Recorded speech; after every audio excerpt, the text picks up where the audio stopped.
Jeremiah chapter 10. Hear the word that the Lord speaks to you, O Israel. This is what the Lord says. Do not act like the other nations who try to read their future in the stars. Do not be afraid of their predictions, even though other nations are terrified by them. Their ways are futile and foolish. They cut down a tree and a craftsman carves an idol.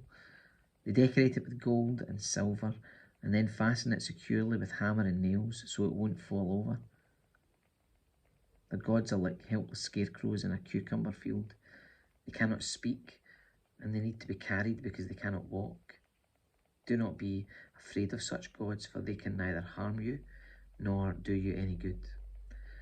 Lord, there is no one like you, for you are great and your name is full of power. Who would not fear you, O King of nations? That title belongs to you alone. Among all the wise people of the earth and in all the kingdoms of the world, there is no one like you. People who worship idols are stupid and foolish. The things they worship are made of wood. They bring beaten sheets of silver from Tarshish and gold from Uphaz, and they give these materials to skillful craftsmen who make their idols. Then they dress these gods in royal blue and purple robes made by expert tailors. But the Lord is the only true God. He is the living God and the everlasting King. The whole earth trembles at his anger. The nations cannot stand up to his wrath. Say this to those who worship other gods. Your so-called gods, who did not make the heavens and earth, will vanish from the earth and from under the heavens. But God made the earth by his power, and he preserves it by his wisdom. With his own understanding, he stretched out the heavens. When he speaks in the thunder, the heavens roar with rain.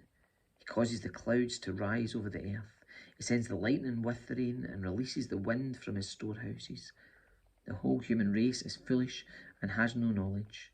The craftsmen are disgraced by the idols they make, for their carefully shaped works are a fraud.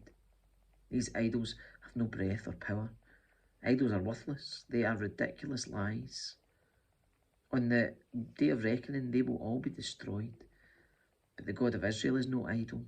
He's the creator of everything that exists, including Israel, his own special possession. The Lord of heaven's armies is his name. Pack your bags and prepare to leave.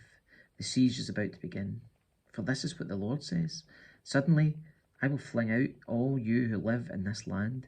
I will pour great troubles upon you, and at last you will feel my anger. My wound is severe, and my grief is great.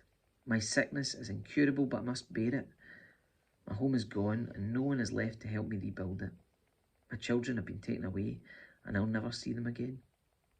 The shepherds of my people have lost their senses. They no longer seek wisdom from the Lord.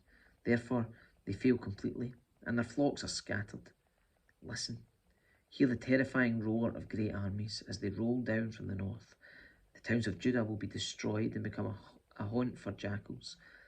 I know, Lord, that our lives are not our own. We are not able to plan our own course.